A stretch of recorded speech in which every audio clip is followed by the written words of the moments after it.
நான் ஒரு MBA degree முடிச்சுட்டு எனக்கு ஜாபே கிடைக்கல, இல்லை இனிமேல் தான் எம்பிஏ டிகிரி முடிச்சுட்டு பட் கொஞ்சம் ஹை சேலரியோட ஜாபுக்கு போகணும் அந்த மாதிரி ஆசைப்பட்றேன். நம்ம என்ன பண்ணலாம்? முக்கியமாக கவர்மெண்ட் ஜாப் பொறுத்தவரையும் எம்பிஏ முடித்தவங்களுக்கு ஹை சேலரி கிடைக்கக்கூடிய கவர்மெண்ட் ஜாப்புக்கு நம்ம என்னென்ன பண்ணலாம் அப்படிங்கிறத இந்த 1 minute கடகடன் வந்து பார்க்கலாம். ஃபஸ்ட்டு வந்து பார்த்தோம் அப்படின்னா பிஎஸ்யூ கம்பெனி வந்து இங்கே ட்ரை பண்ணி பார்க்கலாம். நிறைய ஸ்டூடெண்ட்ஸ் பிஎஸ்யூ கம்பெனி வந்து ட்ரை பண்ணுறதில்ல. பிஎஸ்யூ அப்படின்னா பப்ளிக் செக்டர் அண்டர்டேக்கிங் கம்பெனி அப்படிம்பாங்க.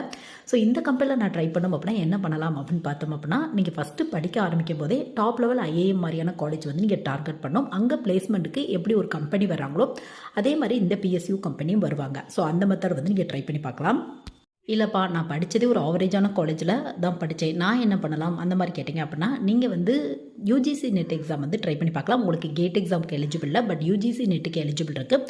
ஸோ இந்த எக்ஸாம்லாம் ஓரளவு நல்ல மார்க் வச்சுருக்கீங்க அப்படின்னா ஒரு சில பிஎஸ்யூ கம்பெனியில் மேனேஜ்மெண்ட் ட்ரெயினி போஸ்டிங்லாம் வந்து போடுவாங்க. ஸோ இது மட்டும் இல்லாமல் பேங்க் ரெலவெண்ட்டான HR officer, marketing officer, manager